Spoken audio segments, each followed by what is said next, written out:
Abraham, one of the things I've realized after doing some research and analysis on the historical evidence for the crucifixion and the resurrection of Jesus Christ is the truthfulness of Christianity. I have read a number of articles written on the topic by well-known scholars including Dr. Mike Licona, Dr. Gary Habermas, Dr. Bart Ehrman, and Dr. Richard Carey. Here is my personal view on the matter. As you may know, the core message of the gospel of Jesus Christ is all about the life, the death, resurrection of Jesus Christ. Dealing with this concept helps us to navigate what might have happened before 2000 years ago. It would help you to prove or disprove the message of Christianity.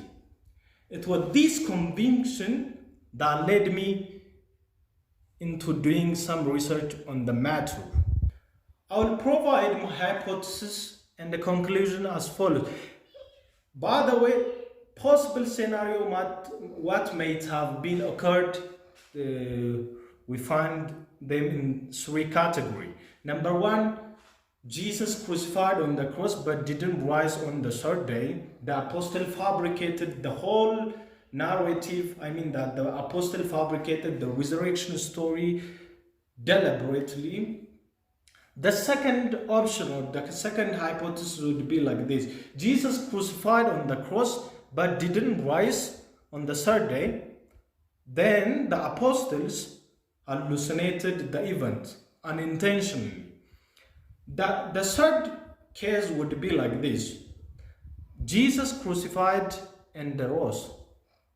The apostles saw him alive, then preached. And let us take the first hypothesis. The apostles fabricated the resurrection. Let us say that the apostle fabricated the resurrection story. That intentionally.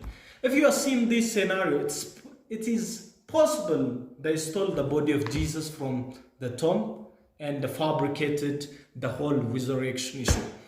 But in order to make this hypothesis work, you should find a reasonable explanation why they did it. Of course, people could lie to get some kind of money or some kind of benefit. Wasn't it obvious to bring this kind of story considered shameful at the time? Definitely it was. If you look this from historical accounts, the apostles and the follower of Jesus Christ were persecuted at the time, again tortured for preaching this kind of thing. So we understand that there is no clear connection between the claims and the hypothesis we assumed.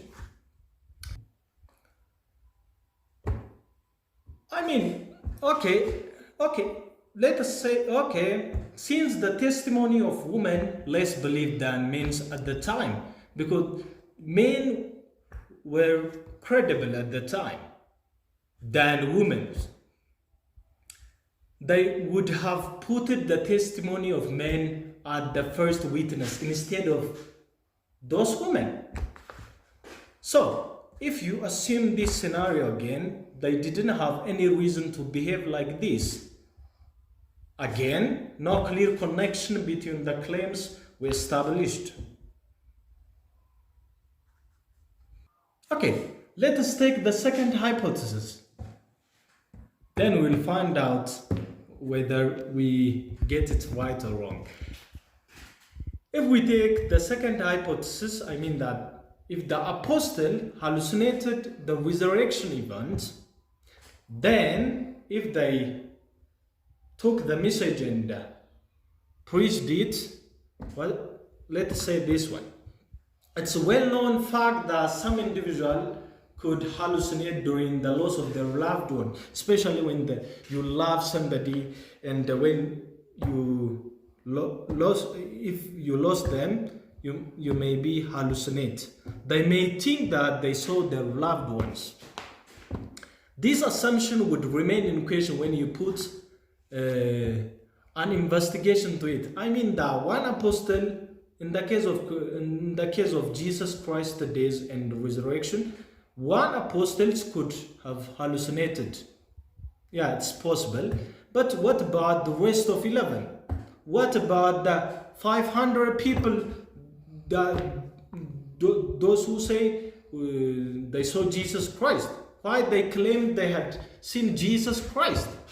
So, I mean that in modern science, or I mean there's no single evidence or research that shows a group hallucination is possible. Additionally, how could you explain why the tomb was empty? Right? You don't have another explanation for this. So, I mean that this hypothesis doesn't seem working. Okay, let us take the third hypothesis.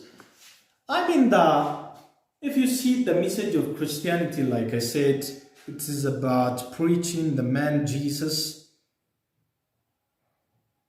putting at the center of the message, right? And if you say that Jesus crucified on the cross and rose from the grave, I mean on the third day, if you say this one, and if you put this hypothesis, based on this assumption, you would see why they were tortured to death and the empty tomb. I mean that, like I said, unless they had seen Jesus, they would have never risked their life, in that matter, you see. Because there is no benefit, there is nothing there. But if they thought that they saw Jesus, it's clear that they were ready to die for him. And that was what they did. I mean that whether you are ready to accept or reject it, I think that it seems the evidence is overwhelming. Okay. Make sure that you subscribe to this channel. I will post another video soon. And bye-bye for now.